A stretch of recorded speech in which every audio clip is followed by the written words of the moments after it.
Everybody, welcome back to the MKX Pro League Finals. I'm joined by Perfect Legend. We've seen you multiple times come to these events. You were able to make it just in time through combo breakers. It's your third time appearing at the Pro League, but unfortunately you've just been knocked out. But Carl, tell me what the journey has been like for Season 3. Definitely a pain in the butt.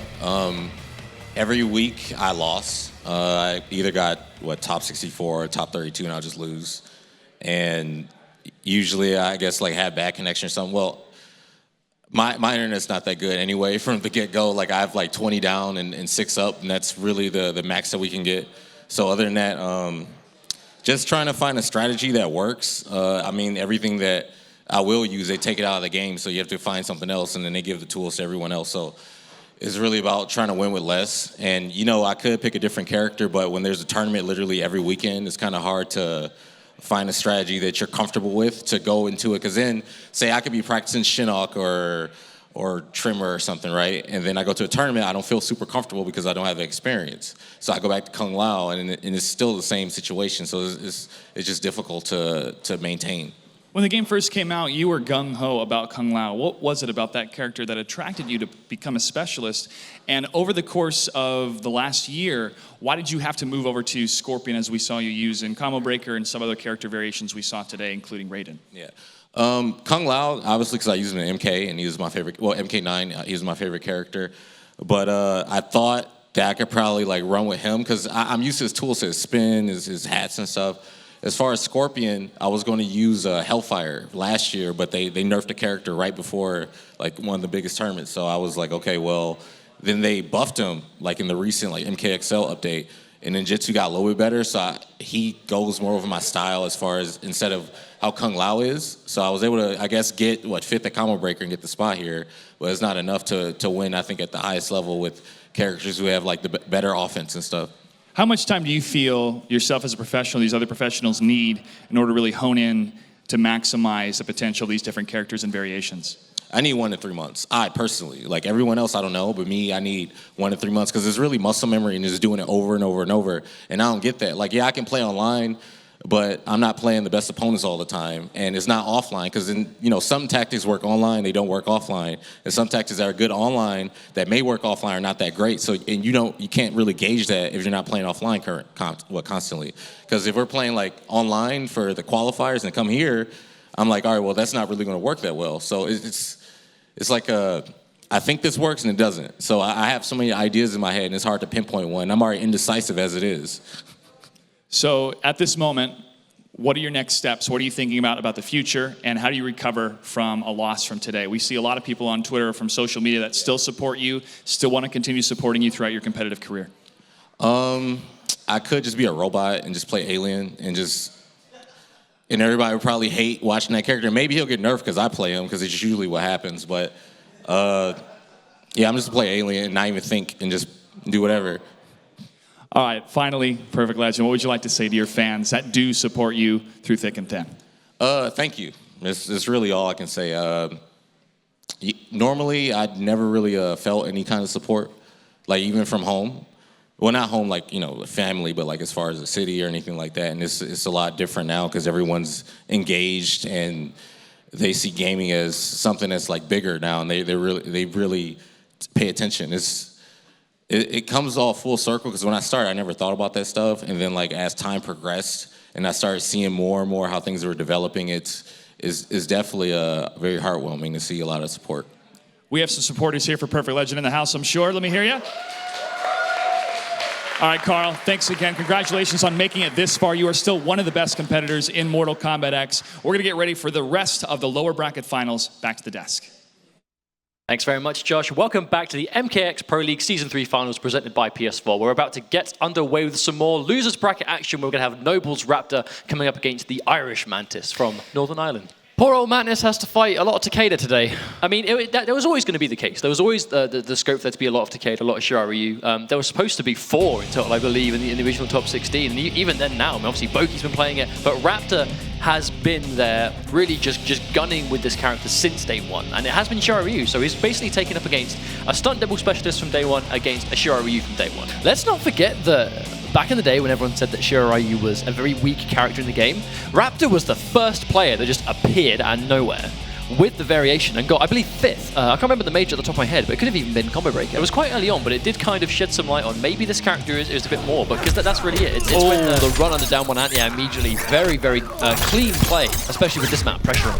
Nice first hit. See, Raptor does that a lot. If he gets that first hit, he'll usually spend that free bar on just some more damage, just to expand that life lead. Because right now, Irish Mantis is already down about 50% life.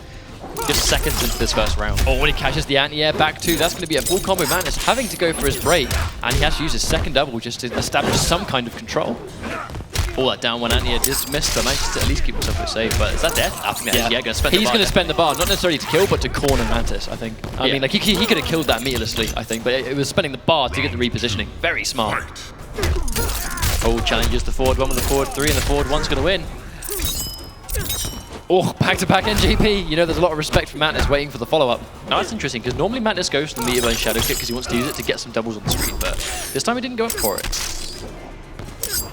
Now, this is going to sort of be the tried and tested match where, although Johnny Cage has a lot of pressure, the reality is, you can keep someone at arm's length as Takeda, and Johnny Cage is one of those characters. He's going to cash out on the damage. Chunky 36% is just going to try and play this full screen game. I mean, Raptor doesn't seem to really want to go in and mix. He just wants to straight up just keep that distance, keep him at arm's length where his normal's going to hit, and Irish is going to have some trouble competing with them. Mantis is definitely on the back foot right now. I mean, Raptor has the bar to loop the block string if he wants to do it, but I think he's confident of just going for cancels for now. Mantis blocking. And not really trying to fight back at all. Or use the down for it advantage to get a clone. Oh, that's going to be good, but no, doesn't follow up. There's another forward with good positioning as well from Raptor, single catch. And I believe, yeah, straight up unbreakable damage, just catching that. Mantis is going to go down game number 1. Raptor in a good position at the moment to move on and just go higher up in this lower end of the bracket. Well, it's all coming down to just strings being whiffed at ranges that they're just not going to hit. I feel Irish is kind of overestimating the range of that forward 3. Unfortunately, he wastes his first bar. First hit hasn't gone yet, so but there was no whip punish attempt. I wonder why. He used it to get doubles. He used it to get the doubles. But you could have comboed into doubles. Gets the first hit, though.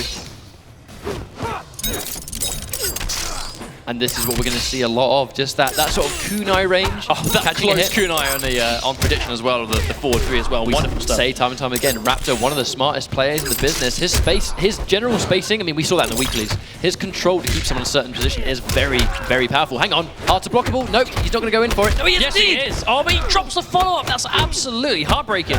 He gets the hard to blockable, he gets the hit, but then drops just the standard B&B after it. I'm not sure what happened there. I mean, he went for a standing 1, but was too far away. He could have potentially gone for maybe a run cancel to close in the space. Oh no, Raptor's going to get a grab. Might not kill, a little bit of life, but I mean, to be honest, he has no health left. That's going to be guaranteed. Raptor taking round number 1 in game 2. Irish Mantis isn't having a very comfortable time right now. Raptor's definitely got the edge, and he's kind of just been all over him from start to finish. He's just being controlled. Mantis is just, he's struggling to get his own game going. The one chance he had with the heart to blockable in the corner, and he dropped the B&B. Very unfortunate, and once again finds himself in the corner. It's 4-3, but again, he's knocking him down and having to use his stamina to keep up. Isn't going for the doubles again yet. Gets a little bit of damage from the meter burn kick, but doesn't get much else off it. Oh, and he gets the low into teleport. I mean, that was risky stuff, but he's so confident in his mix-up potential right now, he's gonna spend it. Oh, there we go. There's the air tear he needs. Oh, drops it again! You can tell Mantis is feeling the pressure right now. Absolutely. I mean, Chef commented, he always goes for max damage, right? But in this situation, I mean, Mantis dropping a lot of his combos. And that's going to happen when you feel this much pressure at the moment. Gets a grab, and a little bit of chip's going to do it. Oh! Just to see Mantis not follow off that down 1 hit, that was guaranteed, but he hesitated. Manages to get around. Hopefully he manages to keep himself together a little bit, but right now... Well, if Mantis can win this round, he's actually going to tie it up, you know, and the playing field is even once again. Oh, no fear to just whiff. I mean, Mantis could just take those steps back and whiff punish, but it's not going for it. As always, Raptor spends the bar, goes to the knockdown, isn't going for the hard knockdown setups, he just wants the damage. Oh, chasing down the backdash, but pressing the forward 3 slightly too late. Has 1 double left, but has used 1 already, so has to be careful.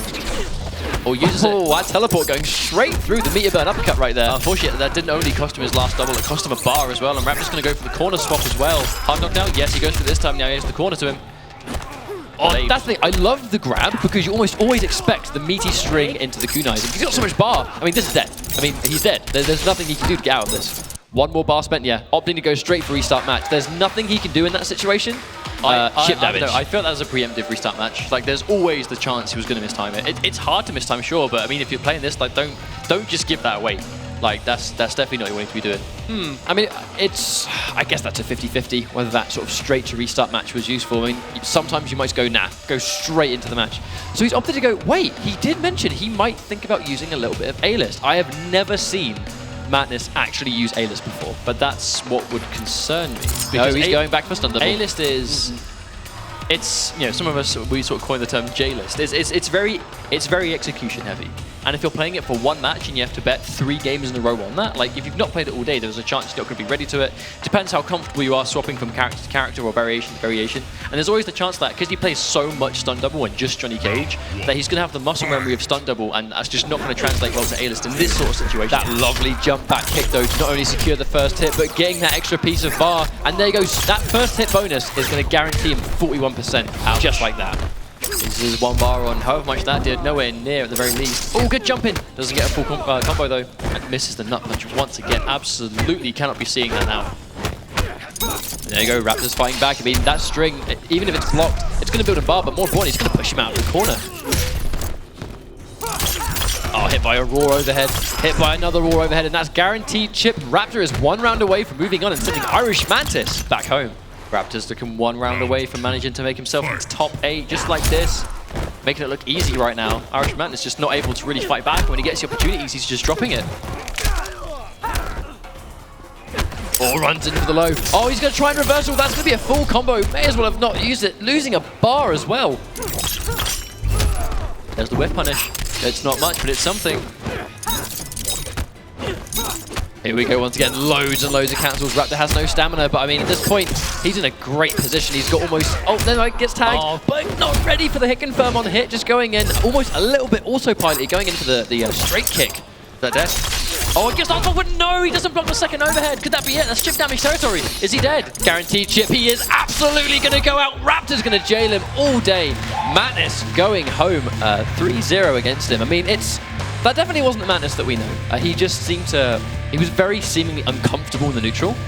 And when he landed a hit, it was just a lot of execution that just failed him. And we normally see execution to be one of his kind of strong points, especially with the setup potential. We just didn't see it here at the Season 3 finals. But that's something that, I mean, you really can't explain what it feels like to be in that situation, right? Like, to play in front of all these people for what's on the line. It's less that you're playing in an audience, and it's when it really sinks in. This is the amount of money I'm playing for. This is what is on the line. This is what I lose if I lose the set. When that sinks in, when you're in losers as well, some players take that energy and go, right, this is my last chance, this is it. And they use that as fuel to play better. But then some players can almost crumble under that additional pressure, whereas, damn, if I lose this match, that's it, I'm out. And the last 8 weeks of effort were ultimately, when you go home empty-handed, for nothing. Now, just to kind of be that guy for a second, I feel like that might be the strength of NA compared to international, is what you just said. We see a lot here where the international players, in the casuals and when you see them play online, they play really well, but it's when the pressure is on the stage, that's where they seem to fall slightly short. We're going to have to wait and see. I believe our next match is going to be Beyond Toxing versus Yupe. Yes, it is going to be. So interesting matchup.